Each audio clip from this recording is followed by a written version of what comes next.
presented by Beauty Music। नया साल मनाई खुशियाँ साथे डीजे कंचन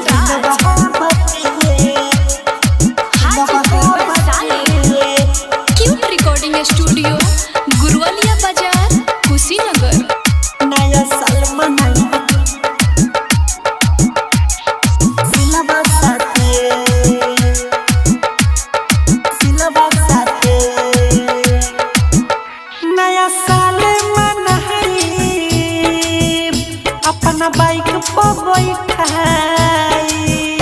नया साल मनाई अपना बाइक पर बैठाई ओकरे पफिदा हमरो दिलवा बाटे। दिल में ये के गो फिलवा बाटे। नया साल मनाई बुसिलवा साथे रे दिल में ये के गो फिलवा बाटे। नया साल मनाई बुसिलवा साथे नया साल मनाई बुसिलवा साथे। डीजे कंचन राज दिल में ये के गो फिलवा बाटे। नया साल मनाई बुसिलवा साथे देवे के बाटे सुनो यारवा ग्रीटिंग कार्ड भी नुसार रे। सच में हमारा से वो करेली बहुत प्यार रे बहुत प्यार रे। देवे के बाटे सुनो यारवा ग्रीटिंग कार्ड भी नुसार रे। सच में हमारा से वो करेली बहुत प्यार रे। हम भइल बनी पागल हमार नींद चैन भागल।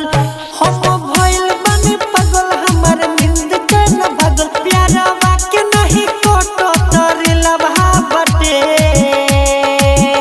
दिल में ये के गो फिलवा बाटे। नया साल मनाई बुसिलवा साथे रे दिल में ये के गो फिलवा बाटे। नया साल मनाई बुसिलवा साथे नया साल मनाई बुसिलवा साथे। डीजे कंचन राज दिल में ये के गो फिलवा बाटे। नया साल मनाई बुसिलवा साथे।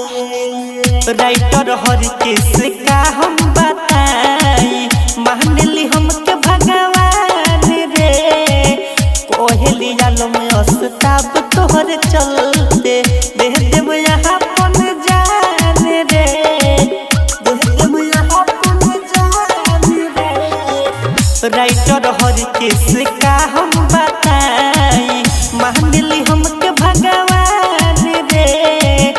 कोहली आलम अस्ताब तोहर चलते दे देव यहाँ पन जान रे। सूजी तो आदित के खुश बारी बुत बिछे के दिन दयाल आदित के खुश बारी बुत बिछ के गोरे गलिया पवन का किलवा बाटे।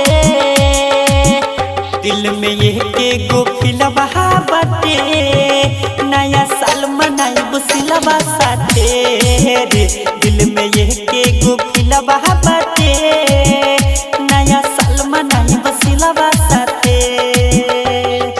क्यूट रिकॉर्डिंग स्टूडियो गुरुवालिया बाजार कुशीनगर।